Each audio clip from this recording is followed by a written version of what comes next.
আসসালামু আলাইকুম। SIP learning light হাউসের পক্ষ থেকে সকলকে শুভেচ্ছা ও স্বাগতম জানাচ্ছি। আমি মাহফুজুর রহমান হিম। সাম্প্রতিক সময়ে বাংলাদেশে বেশ কয়েকবার ভূকম্পন অনুভূত হয়েছে। স্বাভাবিকভাবেই এটি মানব মনে একটি আশঙ্কার সৃষ্টি করেছে এবং ভীতির সঞ্চার করেছে। তবে এর থেকেও ভয়ের বিষয় হচ্ছে ভূমিকম্পে বিল্ডিং ধসে পড়ার আগেই আমরা নিজেরা নিজেদের বিপদ ডেকে আনছি।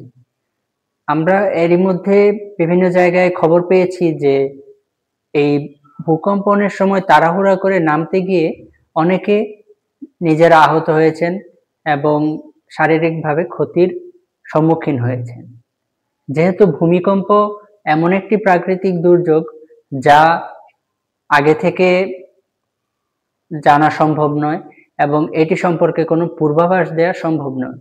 তাই আমরা যদি আগে থেকে সচেতন হই সেক্ষেত্রে আমরা এটির ক্ষতি থেকে কিছুটা বাঁচতে পারব।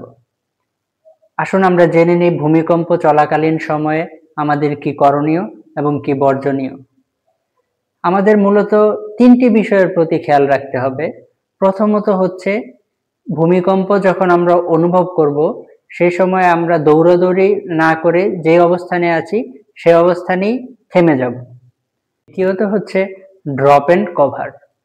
ড্রপ এন্ড কভার হচ্ছে আপনি যে অবস্থানে আছেন আপনার কাছাকাছি কোনো একটি শক্ত টেবিল বা শক্ত কোনো অবলম্বনকে কেন্দ্র করে আপনি সেটির নিচে চলে যাবেন এবং আপনার মাথা এবং ঘাড়কে সুরক্ষিত রাখতে যদি আপনার হাতের কাছে শক্ত কোনো প্লাস্টিকের কিছু থাকে তাহলে ওইটি আপনি নিয়ে আপনার মাথা এবং ঘাড়কে সুরক্ষিত করতে পারেন।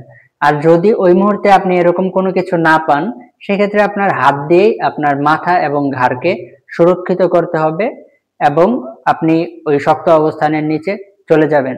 কিন্তু আপনার অবশ্যই খেয়াল রাখতে হবে যে ভূমিকম্প চলাকালীন সময় সকলে হুড়োহুড়ি করে নামতে যাবেন না, কারণ যখনই হুড়োহুড়ি করে নামতে যাবেন তখন এটি আপনার বড় ধরনের বিপদের সম্মুখীন করতে পারে।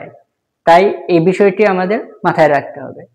তৃতীয়ত হচ্ছে ভূমিকম্প যখন থেমে যাবে তখন আপনারা আপনাদের সুপারভাইজার বা লাইন চিফের নির্দেশনা অনুসরণ করার চেষ্টা করবেন।